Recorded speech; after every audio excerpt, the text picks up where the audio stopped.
గచ్చిబౌలి స్టేడియంలో 2 రోజుల పాటు సాఫ్ట్ బాల్ పోటీలు అలరించాయి. తొలిసారి తెలంగాణ రాష్ట్రంలో జరిగిన ఈ పోటీలకు రాష్ట్ర వ్యాప్తంగా అన్ని జిల్లాల జట్లు పోటీపడ్డాయి.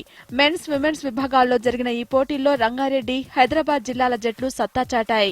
మెన్స్ విభాగంలో హైదరాబాద్, ఉమెన్స్ విభాగంలో రంగారెడ్డి టీంలు టైటిల్ అందుకున్నాయి.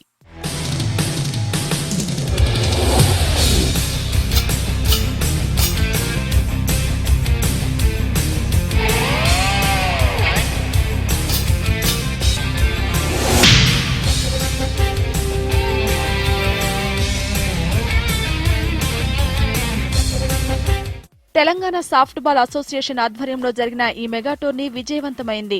బేస్బాల్ తరహాలో ఉండే ఈ గేమ్ తెలంగాణ వ్యాప్తంగా పాపులర్ అవుతుందని నిర్వాహకులు తెలిపారు. ఈ మెగా టోర్నీలో సత్తా చాటిన ఆటగాళ్లను త్వరలోనే నాగ్పూర్ వేదికగా జరిగే నేషనల్స్ కు సెలెక్ట్ చేస్తామని softball association vice president Vasant Goud తెలిపారు. త్రూఅవుట్ తెలంగాణ 10 డిస్ట్రిక్ట్స్ పార్టిసిపేట్ అయిపోయి ఇప్పుడు మనం ఫైనల్ మ్యాచ్ చూసేసి ఇందులో నుంచి స్టేట్ టీం కూడా సెలెక్ట్ అయ్యి నాగ్పూర్లో ఈ నేషనల్స్కి పార్టిసిపేట్ అవుతుంది. నాగ్పూర్లో కూడా డెఫినెట్లీ మన తెలంగాణ స్టేట్కి ప్లేస్ వస్తుంది. దట్ ఈస్ మై బికాస్ మా కోచెస్, మా ఆర్గనైజర్స్ ప్రతి ఒక్కరి కృషి ఇంటర్నేషనల్ స్టాండర్డ్గా ఉంది.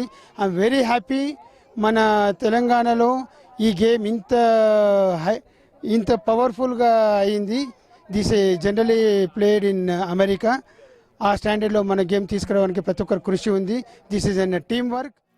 స్పోర్ట్స్ కు పెద్దపీట వేస్తున్న తెలంగాణ ప్రభుత్వం సాఫ్ట్ బాల్ కు ప్రాచుర్యం కల్పించాలని తెలంగాణ సాఫ్ట్ బాల్ అసోసియేషన్ కోరింది. తగిన గుర్తింపునిస్తే మంచి ప్లేయర్లు వెలుగులోకి వస్తారని అసోసియేషన్ అఫీషియల్ శోభన్ తెలిపారు.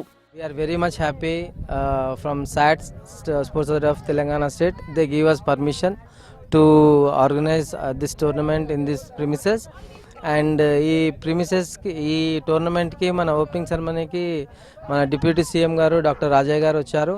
ఆయన మెసేజ్ మన ప్లేయర్స్కి ఎంతగానో వాళ్ళు ప్రమోట్ అయ్యి దానికి వాళ్ళు గేమ్ స్పిరిట్తో ఈ గేమ్ ఆడి లాస్ట్